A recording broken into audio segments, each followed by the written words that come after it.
City কর্পোরেশনের আওতাধীন সকল মার্কেট উচ্ছেদ করা হয়েছে, কিন্তু আপনারটা কেন নয়? এটা ধন্যবাদ। যারা বলছেন এটা আসলে সকল মার্কেট উচ্ছেদ করছে এটা ঠিক না।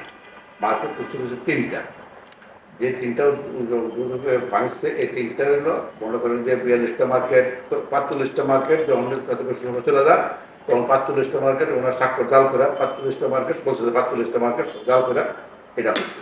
যখন তুমি যাচাই বাছাই করে দেখছেন চলে যাবে যাচাই বাছাই করে দেখলো যে 42টা মার্কেট বাতিল করছে, তিনটা মার্কেট রয়ে গেছে। এই তিনটা মার্কেটের একটা হলো ঢাকা ট্রেড সেন্টার, দ্বিতীয়টা হলো নিউ মার্কেট, তৃতীয়টা হলো আপনার ওই যে মুরাদ কমিউনিটি সেন্টারের সাইডের যে মার্কেটটা কেন রইল? বঙ্গবন্ধুর ঢাকা ট্রেড সেন্টারের তৎকালীন ইয়া ছিল আইন প্রতিমন্ত্রী ছিল কামরুল ইসলাম, আর রাশেদ কামরুল ছিল আমাদের এই এলাকার এমপি। এবার নজরুল ইসলাম বাবু, আফজাল হোসেন, তাদের রিকমেন্ড আমার একটা ছিল। আর নিউ মার্কেট ছিল ব্যারিস্টার ফজলুল তাপস, বর্তমান মেয়র সাহেব, ওনার রিকমেন্ড। আর যেটা নাকি ইয়াটা বানছে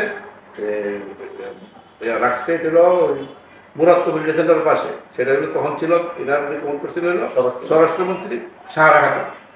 এই জন্যই তিনটা মার্কেট বাতিল করা হয়।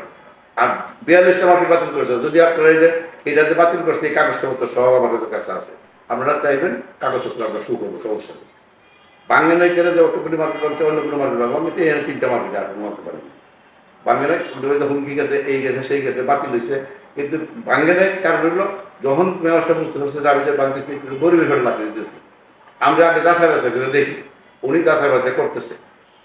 আমারটা ঠিক ঠিক আমারটা কাগজপত্র সঠিক আছে কিন্তু আমারটা ঠিক কিন্তু কাগজ সঠিক না, তাদেরকে তো মনে মানিয়ে কাগজ দেখতেছে, যাচাই বাছাই করে দেখতেছে কি অবস্থা আছে। আপনাদের বরাদ্দকৃত দোকানগুলি ঠিক আছে, বাট 55/1, 55/2 এই যে দোকানগুলি এবং সিঁড়ির কোঠায় এবং বিভিন্ন ছোট ছোট দোকানগুলি, সেই যদিও আপনারা বরাদ্দ পান, অনুমোদন পান, ঠিক আছে, কিন্তু সেই দোকানগুলিকে আপনারা ছাড়বেন না বা নকশা বহির্ভূত দোকানগুলি? এটা আমি বলতেছি আপনাকে, যেটা আপনি বলছেন নকশা বহির্ভূত। মেয়র সাহেব গত রবিবার দিন আমাদের সাথে বসছিলেন এবং সর্বসম্মতিক্রমে এটা আলোচনা হয়েছে। উনি আমি বলছি যে আপনি আমার মার্কেটে আপনি লোক পাঠান, ইনকোয়ারি পাঠান, কারণ হলো আপনি পাঠাবেন কি জন্য? আমি যখন মার্কেটটা করছে তখন তো সিটি কর্পোরেশনের যে আমার একটা বরাদ্দ কমিটি আছে, বরাদ্দ কমিটির আহ্বায়ক হলো চিফ স্যার আর সদস্য সচিব হলো সিআর।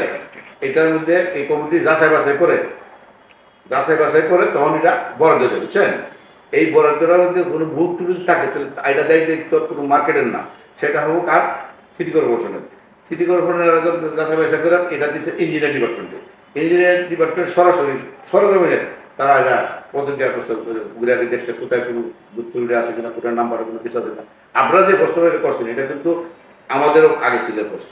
এটা হলো কি জানেন, বলছে কথাটা 90 দিয়ে আমাদের 40 বলছেন না, এটা না, এটা হলো ABCD এটা আছে। এই জন্য এর লোকে যদি বিবি লাগা তাহলে এখানে এর 49, বিরা এখন 10। এটা এটা তো আমরা যেটা সংঘর্ষ মনে করি, আসলে কোনো সংঘর্ষ হয় না। এটা হলো এ একটা ব্লক, বি একটা ব্লক, সি একটা ব্লক, ডি একটা ব্লক, এরকম ব্লক আছে। তো দুইটা ব্লক তো একরকম নাম্বার দেওয়া যায় আলাদা আলাদা নাম্বার করছে, দুইটা একসাথে হয়ে গেছে, বলো এটা 40, এটা 42। আবার দেখা গেল যে এইটা 40, এটা 60। কারণ ওদের এটা যদি আমাদের অ্যাক্টিভিটি এ না বি, সি না ডি, এটা দেখতে হবে। আপনার আশেপাশে কিন্তু ফুটপাতের প্রচন্ড চাপ, যেটা আপনার মার্কেটের সৌন্দর্যটাকে নষ্ট করে, প্লাস যে বিক্রিটা ভিতরে হবে সেই বিক্রিটা অনেক সময় বাহির থেকেই হচ্ছে। সেক্ষেত্রে আপনার কিন্তু যেহেতু আপনি মার্কেটে ব্যবসায়ীদের জন্য কাজ করছেন, তাহলে আপনার আলটিমেটলি আপনার ব্যবসায়ী ক্ষতিগ্রস্ত হচ্ছে। তাহলে আপনারা কেন এই ফুটপাত উচ্ছেদের জন্য সিটি কর্পোরেশনকে বলেন না? না, এটা তো বলি না, এটা ভুল কথা বলে।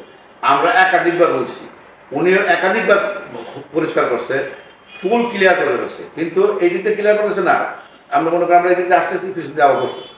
এটা সিস্টেমটা গুলিস্তান, তো গুলিস্তানটা হলো বাংলাদেশের না, বাংলাদেশের রাজধানী হলো ঢাকা, ঢাকার রাজধানী হলো গুলিস্তান। এই গুলিস্তানটাকে বাস্তবায়ন করতে অনেক সময় লাগে। আমি মনে করি যদি এটা যদি করে সরকার যদি উদ্যোগ নেয়, এটা বসতে দিব না তাইলে পারবে। কিন্তু ফুফসাইডে কিন্তু দেখালে দেখি তো জানেন, প্রধানমন্ত্রী আসে, স্বরাষ্ট্রমন্ত্রী আসে, রাষ্ট্রপতি আসে, তখন ওই ফুফসাইডটা খালি থাকে। উত্তর দক্ষিণ আর পূর্ব কিন্তু পশ্চিম কিন্তু খালি হয় না। খালি হয়ে কোন সময় যদি কোনো অভিযান থাকে তখন অভিযানে খালি হয়, আবার এটা ওই জায়গাতে ছিল। তারপরে আমরা প্রধানমন্ত্রীর কাছে আন্তরিকভাবে ধন্যবাদ আপনাদের কাছে, ধন্যবাদ প্রধানমন্ত্রী জীবনের প্রথম বাংলাদেশের ইতিহাসে এটা না, এটা কোনো মার্কেট প্রধানমন্ত্রী উদ্বোধন করে আমাদের বঙ্গবাজার উনি নিজে স্বীকার করতে আসবে এবং আসছে, উদ্বোধনও করছে। এটা আমাদের সবচেয়ে বড় পাওয়া। আমরা কোনো অন্যায় করি না, অন্যায়কে প্রশ্রয় দেয় না, যার ফলে আমাদের মার্কেটগুলি একদম ফ্রেশ।